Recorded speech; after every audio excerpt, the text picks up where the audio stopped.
This question is remove duplicates from sorted list 2. It's different from remove duplicates from sorted list 1, the original one, because in that, when we come across a duplicate, we still keep one copy of it and we remove the others. Whereas in this case, when we come across a duplicate, we remove its existence. So over here, 1, 2, 3, 3, 4, 4, 5, we completely get rid of 3 and completely get rid of 4. So we start in the same way. We allocate a dummy node, a previous which points to the dummy, and the current which points to the head. So the dummy comes before.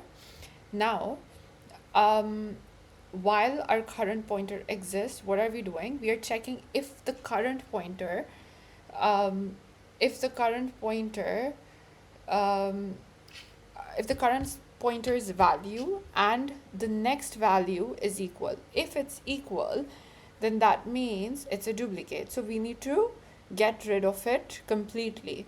And that's why we enter a while loop.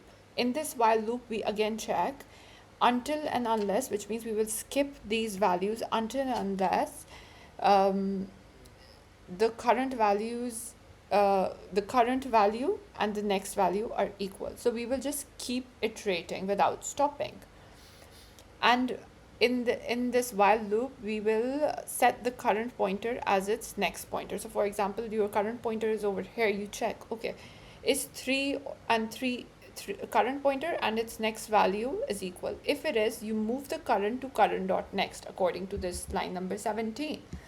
However, now your current pointer is at 3, but the ask for the question is that you also need to skip this 3. You need to remove the whole existence. And that's the case, and that's why when we get out of this while loop, we actually set our previous dot next to current dot next. So which means this previous dot next, so over here was previous. Now this previous dot next will point to current was at 3, and this previous dot next will point to current dot next, and that's why we have this.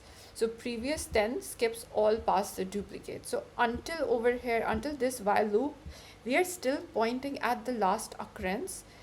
It is this line of code that skips the whole existence, and that's why previous dot next points to current dot next. This was our if condition. Else condition is if that current pointer is not the duplicate. If it is not, then we point our previous, then the previous moves to previous dot next. And then once we get out of this if else, we have checked this, we are moving our current pointer, so the current then iterates forward, so current equals to current dot next. At the end, we return dummy dot next because this is what points to our head.